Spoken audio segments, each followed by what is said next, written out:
बिस्मिल्लाहिर्रहमानिर्रहीम। अस्सलाम वालेकुम। Welcome to my YouTube channel kitchen with Zartash. Viewers, आज मैं आपके साथ एक बहुत ही स्पेशल रेसिपी शेयर करने जा रही हूँ। जी हाँ, लाहौर की खलीफा फताई की रेसिपी।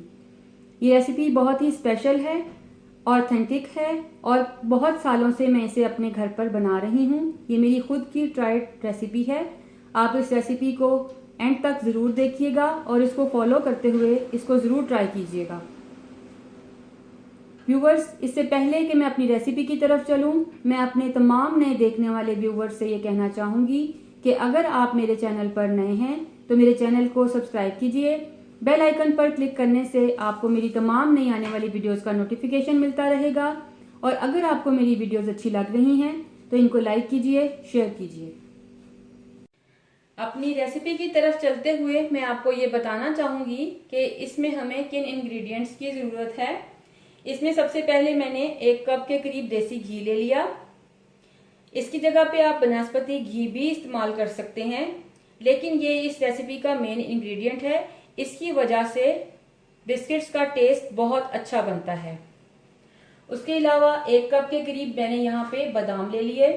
इनको मैंने क्रश कर लिया और उसके बाद मैंने इनको 150 डिग्री सेंटीग्रेड पर ओवन में 15 मिनट के लिए ड्राई रोस्ट कर लिया। यहाँ पर आधा कप चने का आटा है। ये देखिए कि मैंने आपको दिखाने के लिए चने रखे हुए हैं। आम जो हम खाने के लिए चने, ब्लैक चने यूज करते हैं, उनका छिलका उतरा हुआ है, साफ किए हुए चने थे। इनको मैंने पीस लिया ग्राइंडर में डालकर और आधा कप के करीब मैं ये इसका आटा इस्तेमाल कर रही हूँ। उसके अलावा ये हमारे पास 2 कप मैदा है। आम जो घर पे हम चीनी इस्तेमाल करते हैं 3/4 कप, इसको भी मैंने ग्राइंड करके पीस लिया। पिसी हुई चीनी इस्तेमाल करेंगे। 2 अंडे हैं, 2 teaspoon baking powder, ½ teaspoon baking soda, यहाँ पर इलायची पाउडर है और ये कुछ बादाम है गार्निशिंग के लिए। व्यूअर्स, अब हम अपनी रेसिपी को बनाने की तरफ चलते हैं। इसमें सबसे पहले एक बोल में मैं तमाम ड्राई इंग्रेडिएंट्स को डालूंगी। ये मैदा है, इसको मैंने पहले से ही छान कर रखा हुआ था, लेकिन मैं फिर इसमें ये तमाम ड्राई इंग्रेडिएंट्स एक दफ़ा से मिक्स करने के लिए इसको दोबारा से ये बेकिंग सोडा और बेकिंग पाउडर, इन तमाम चीज़ों को मैं दोबारा से इस तरह से छान लूँगी ताकि ये अच्छे से मिक्स हो जाएं।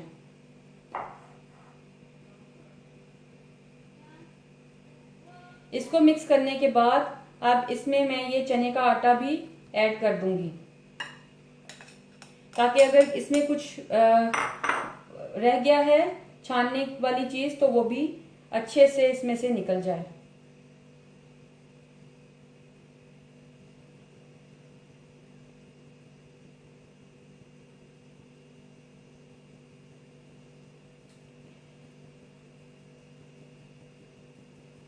इस तरह से छानने के बाद इसको मैं अब मिक्स कर लूंगी। इन तमाम चीज़ों को कुछ भी हम वेस्ट नहीं करेंगे। ये देखिए, इस तरह से अब इन तमाम चीज़ों को हम मिक्स कर लेंगे। तमाम ड्राई इंग्रेडिएंट्स हमने मिक्स कर लिए। इनको मिक्स करने के बाद अब मैं एक और बोल लूंगी। इसमें मैं देसी घी को ऐड करूंगी।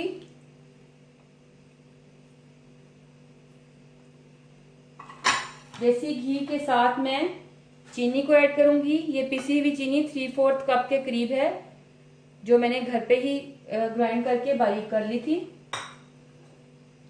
अब इस चीनी के साथ मैं इसको मिक्स करूंगी। आप अगर चाहें तो इलेक्ट्रिक बीटर के बगैर भी ये बिस्किट्स बन सकते हैं।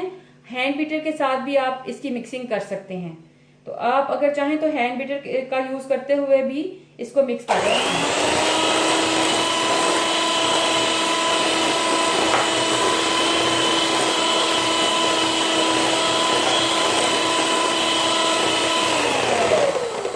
इसको 1 मिनट के लिए मैं बीट करूंगी ताकि ये अच्छी तरह से इनकॉर्पोरेट हो जाए। चीनी और घी का जो मिक्सचर है अच्छे से जब फ्लफी हो जाएगा तो फिर मैं आपको दोबारा दिखाती हूँ। व्यूवर्स देखिए, मैंने 1 से 1.5 मिनट के करीब बीटर को चलाया और हमारा ये बैटर अब देखिए इस तरह से रेडी है। ये बिल्कुल इस तरह से अब लग रहा है जैसे मक्खन और चीनी मिक्स की गई है, लेकिन ये हमने देसी घी और चीनी को मिक्स किया तो हमारा इस तरह से ये बैटर रेडी हो गया है। यहाँ पर मैं बिगनर्स को एक टिप देना चाहूंगी। बिगनर्स जो भी बेकिंग का काम कर रहे हों वो इस चीज का ख्याल रखें कि इसमें यूज होने वाली चीजें हाईली फ्लेमेबल होती हैं। चीनी जो पाउडर शुगर होती है उसको या फिर घी को मिक्स करना होता है, तो जब भी आप ये काम कर रहे हो तो किचन में चूल्हे के करीब ये काम बिल्कुल ना करें। अब इसमें मैं 1 टीस्पून के करीब ये इलायची पाउडर है, इसको मैं ऐड कर दूंगी। इसको ऐड करके थोड़ा सा मिक्स करेंगे।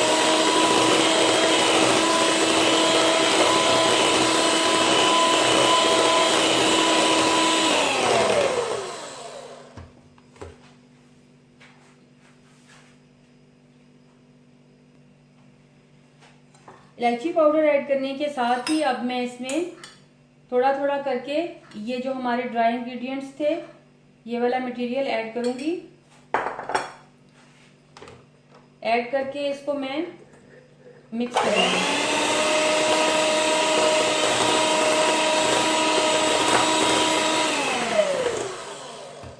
इस तरह से मैं थोड़ा थोड़ा करके इसमें मिक्स करती जाऊंगी और एक अच्छी स्मूथ सी डो तैयार कर लूंगी। जी व्यूवर्स, मैंने तमाम ड्राई इंग्रेडिएंट्स को अच्छे से इसमें मिक्स कर दिया। अब हमें बीटर की जरूरत नहीं है। व्यूवर्स, आप अगर इस रेसिपी को बगैर बीटर के भी बनाना चाहें तो बहुत आसानी से बना सकते हैं। अब हम इसमें ये हमारे जो रोस्टेड आलमंड्स हैं इनको ऐड करेंगे। मैंने हाथों को अच्छी तरह से वॉश कर लिया, क्लीन कर लिया। अब यहाँ पर मैं हाथों का इस्तेमाल करूंगी।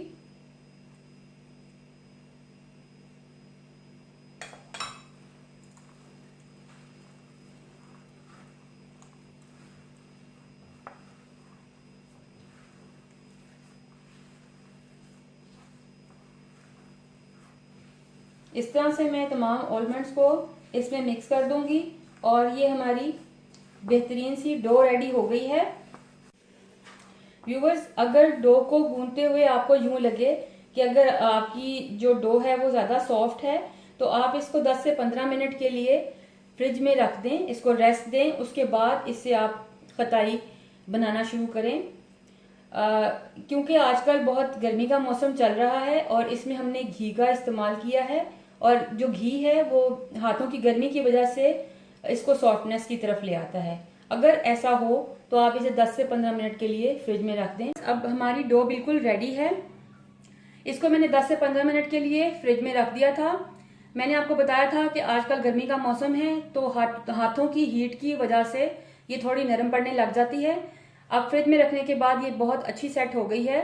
आप भी 10 से 15 मिनट के लिए अपनी कुकी डो को इसी तरह से फ्रिज में रख के फिर उसके बाद उस पर काम करना शुरू कीजिएगा। अब हमें बाकी की जिन चीज़ों की ज़रूरत है उसमें मैंने थोड़े से ये बादाम हैं जिनको मैंने गार्निशिंग के लिए रख लिया। उसके अलावा मेरे पास कुकी कटर है, इसमें आप जौन सा भी साइज़ यूज़ करना चाहें, छोटा या बड़ा, राउंड शेप में कुकी कटर आप कोई भी जो भी आपके पास अवेलेबल हो घर पे वो आप ले लें। उसके अलावा हमें ब्रश की ज़रूरत है जिससे हम बाद में कुकीज़ के ऊपर अंडे की जर्दी से कोटिंग करेंगे।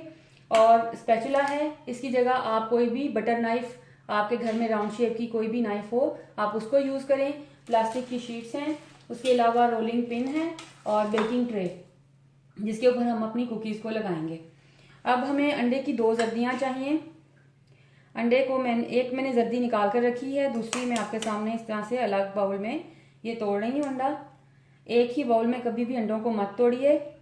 आपको नहीं पता कि अगर आप अगला अंडा जो तोड़ने वाले हैं वो ठीक है या नहीं, तो आपका जो बाकी का मटेरियल है वो भी वेस्ट हो जाएगा।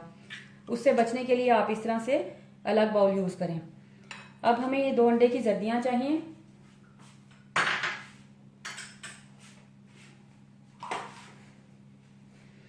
इनको हम साइड पे भी रख देते हैं। सबसे पहले मैं प्लास्टिक शीट लूंगी, इस तरह से एक बॉल को मैं पकड़ के इसके अंदर रखूंगी। इस तरह से मैं इसको प्रेस करूंगी। व्यूवर्स, मुझे आपको बताना था कि ये डो हमारी जैसे आम आटा हम गूंथते हैं वैसी डो नहीं होती, ये बिल्कुल क्रम्बली सी डो होती है। तो इसी से आपने बिल्कुल वरी नहीं होना कि ये इस तरह से क्रम्बल्स क्यों हैं इस डो के, ये ऐसे ही होती है, इसी तरह ये रेडी होती है। फिर उसके बाद आपने इस तरह से रोलिंग पिन के साथ इसको रोल करना है।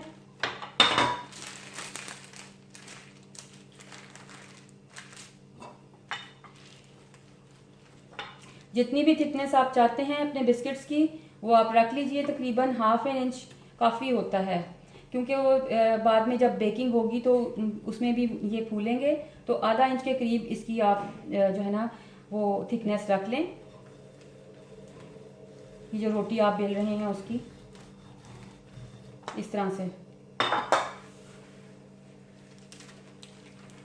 ये शीट उतारी और इस तरह से राउंड शेप में अपने कुकीज़ तैयार कर लीजिए।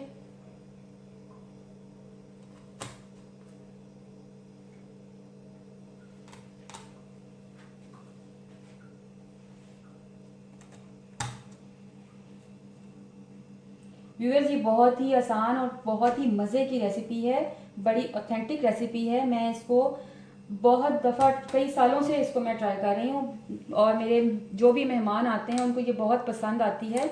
आप इसको ज़रूर ट्राई कीजिएगा। मेरे घर वालों को और जितने भी मेरे गेस्ट आते हैं सभी इसको लाइक करते हैं। आप इस रेसिपी को ज़रूर ट्राई कीजिएगा, ये बहुत ही ऑथेंटिक रेसिपी है। इस तरह से जब कटिंग कर लेंगे कुकीज़ की तो फिर उसके बाद हमें इसके लिए लाइनिंग लगाने की इसलिए ज़रूरत नहीं है क्योंकि ऑलरेडी ये बहुत ग्रीसी हैं, हमने इनमें देसी घी का इस्तेमाल किया था। तो इसके लिए ग्रीस करने की ज़रूरत नहीं है बेकिंग ट्रे को। अब मैं इसको बेकिंग ट्रे पे यूँ ट्रांसफ़र करती जाऊँगी।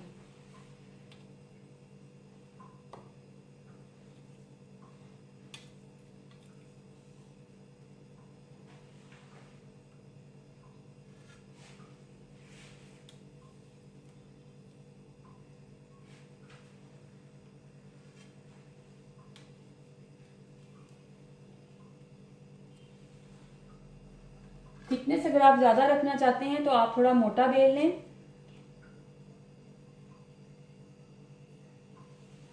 वो आपकी मर्जी है कि आप जितना भी उसको थिक रखना चाहें आप रख सकते हैं।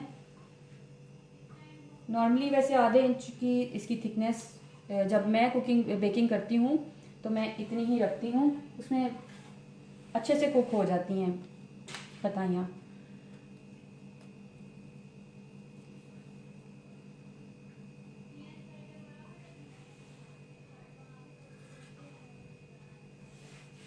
इसी तरह से मैं बाकी की भी तैयार कर लेती हूँ और फिर बाद में इसके ऊपर मैं अंडे की कोटिंग करूँगी और गार्निशिंग करूँगी, फिर मैं आपको दिखाती हूँ। जी व्यूवर्स, कुकीज़ की कटिंग मैंने कर ली।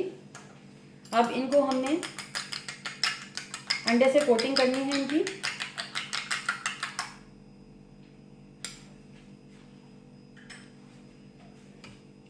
अंडों की जर्दियाँ हैं, इनको मैंने फेंट लिया। अब इस तरह से मैं इनके ऊपर सेंटर में कोटिंग करूँगी। इससे इनका कलर बहुत ही खूबसूरत आएगा, बहुत प्यारे कलर की इनकी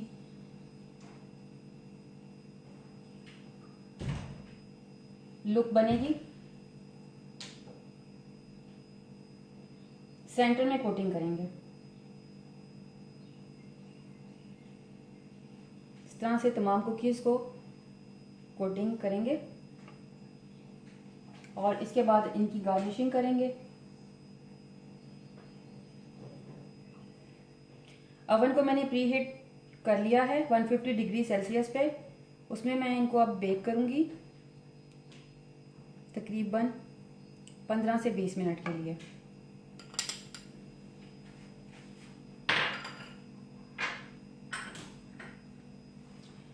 अब इनकी गार्निशिंग की तरफ आ जाते हैं। खलीफा कताई में तो सिर्फ ऑलमंड्स ही यूज़ होते हैं, आप जिस तरह भी चाहें इनकी गार्निशिंग कर सकते हैं। ये देखिए, एक तो गार्निशिंग इस तरह से हम कर सकते हैं कि इस तरह से आप ऑलमंड्स ऊपर लगा दें और बिस्किट्स आपने रेडी कर लें। दूसरा ये है कि मैंने ये पिस्ते भी क्रश करके रखे हुए हैं यहाँ पर, और ये बादाम भी। अगर आप चाहें तो इस तरह से मिक्स ये भी यूज़ कर सकते हैं। किसी पे आप पिस्ता यूज़ कर लें, किसी पे आप बादाम यूज़ कर लें इस तरह क्रश किए हुए। इस तरह से भी आप अपने बिस्किट्स रेडी कर सकते हैं। ये मैं आपको डिफरेंट आइडियाज़ दे रही हूँ, आपको जो बेहतर लगे आप उस तरह से कर लीजिए। पिस्ता और बादाम मिक्स भी आप डाल सकते हैं इस तरह से। जिस तरह की आपको इसकी गार्निशिंग अच्छी लगती है आप उस तरह से कर सकते हैं।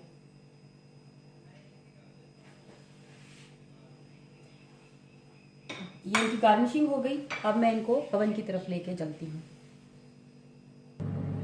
जी व्यूवर्स, मैंने ओवन को प्री हीट किया था 15 से 20 मिनट के लिए 150 डिग्री पे। अब मैं इसमें सेंटर शेल्फ पे ये रैक लगा रही हूँ।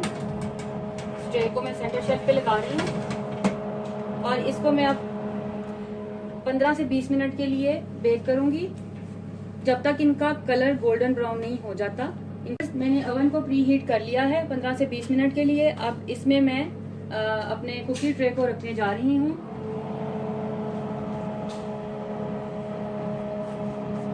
इसकी सेंटर शेल्फ में मैं इसको एडजस्ट करूंगी।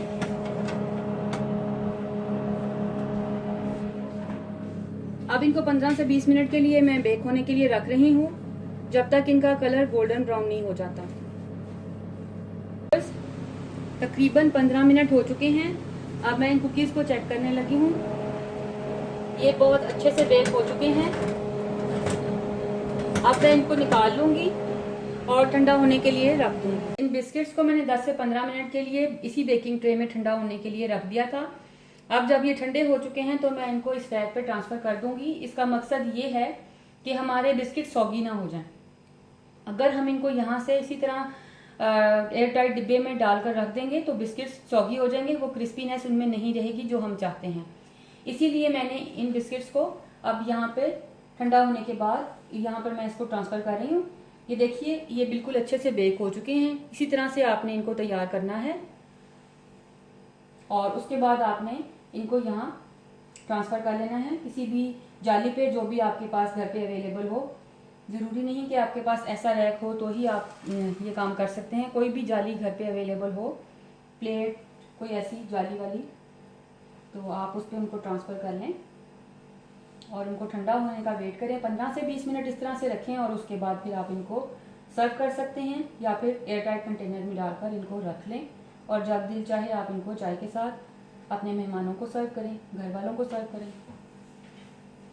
इसमें तकरीबन 2 दर्जन के करीब हमारे बिस्किट्स रेडी होते हैं इस रेसिपी में। व्यूअर्स, बेहतरीन खलीफा खताई बिस्किट्स रेडी हैं। आप इस रेसिपी को इसी तरह से बनाइएगा, खुद भी खाइएगा, अपने घर वालों को भी खिलाइएगा और मुझे दुआओं में याद रखिएगा। व्यूअर्स, अगर आपको मेरी रेसिपीज़ अच्छी लग रही हैं तो मेरी वीडियोस को लाइक कीजिए, शेयर कीजिए, मेरे चैनल को सब्सक्राइब कीजिए। बेल आइकन पर क्लिक करने से आपको मेरी तमाम नई आने वाली वीडियोस का नोटिफिकेशन मिलता रहेगा। और इस रेसिपी को ट्राई करने के बाद मुझसे अपना फीडबैक ज़रूर शेयर कीजिएगा, क्योंकि आपकी राय मेरे लिए बहुत कीमती है। Thank you.